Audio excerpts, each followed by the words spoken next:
Hey guys, how you going? Hope you're all doing very well. This evening I'm going to be doing yet another movie review for you all, so hopefully find this one interesting. This movie is a horror film from Indonesia, Indonesian language English subs, released in the year 2025, directed by Kimo Stambol, and this film is called The Elixir.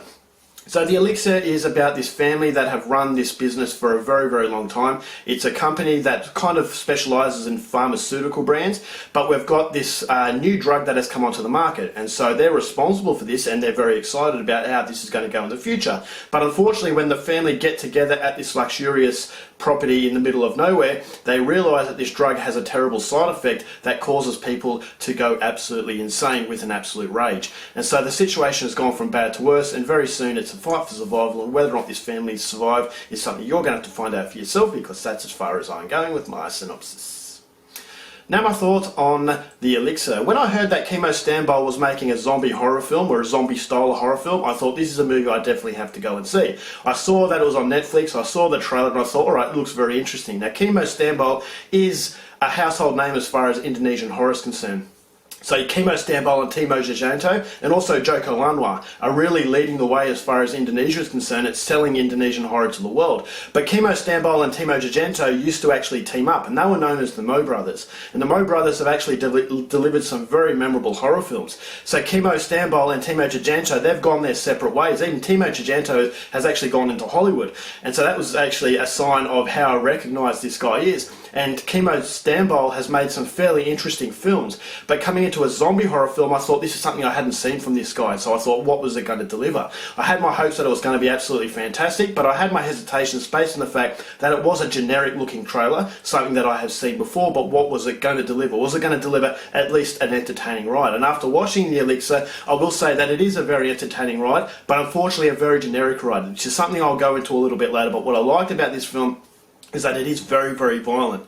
The gore effects are absolutely fantastic. It's something that you would expect from this director. So as the Mo Brothers, they delivered some of the nastiest gore that you'll see. And that's what put Indonesia on the map. And so coming into a Kimo Stambol solo effort, it still does have that trademark style of the Mo Brothers. So it's a very, very violent film. The gore effects are practical. Some of it's CGI, but it looks very good. And so it is a very, very nasty film. It doesn't really leave too much up to the imagination, which is exactly what you want from this style of film. You go into a zombie movie / infected wanting gore and wanting nastiness, and the nastiness is really amplified in this film through the really, really graphic visuals. And so if you go in there expecting a gore fest, that's exactly what you're going to get. So it does deliver what it promises. And I thought as though it was fairly entertaining for the majority, because the horde of zombies / infected that are coming onto the survivors, I thought to myself, the frenetic pace and the ferocity of the violence, I thought really played well to the suspense. So you know that if they get caught, they're going to suffer a horrible fate, so you don't want them to get caught. You don't necessarily love these characters, but there's enough in there to actually sympathise for their cause because of the brutality that is around them.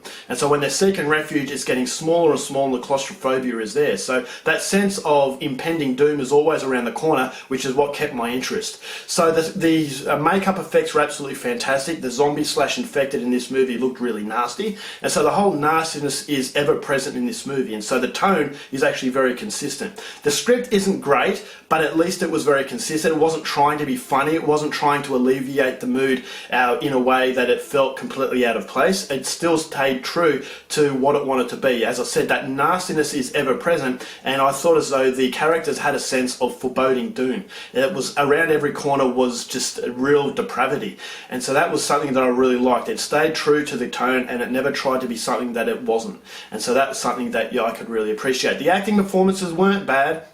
There were some decisions in this film that were actually a little bit silly, but that is something that you'd expect from this style of film. Ultimately, this movie wants to be nasty. Ultimately, it wants to hit you with brutality and really good gore effects, and for that, I can appreciate it. It actually achieved what it set out. But unfortunately, this movie is way too long for its own good. It nearly goes for 2 hours, and it really does outstay its welcome to a degree, because I thought as though it covered all the bases, and it could have finished at 1.5 hours.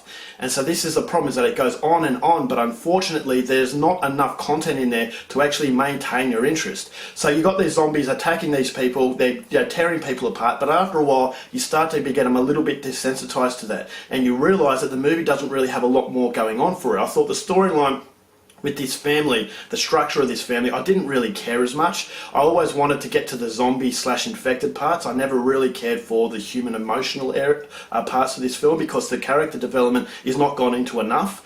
And so the film knows what it wants to be, as I said, that violent horror film. But unfortunately, as far as the character development is concerned, for a 2-hour movie, I thought there was a lot of time that was just treading water. It really wasn't going forward. It wasn't really evolving the situation. I always felt as though it was just zombies attacking people that I didn't really care about. And so the emotional scenes in this movie were a little bit melodramatic, and they had to be melodramatic because you didn't really fully gravitate to these people and the plight that they were facing. And so you have a young child in this film that you don't want to see get caught, and that was something that I thought was just thrown in there because you don't need too much character development for a child. Ultimately, you don't want to see them suffer horrific acts of violence. And I will say that the frenetic and brutal depravity that this movie has does cause some sort of suspense that you don't want the characters caught, but it's because of that brutal violence. It's not because you like these people.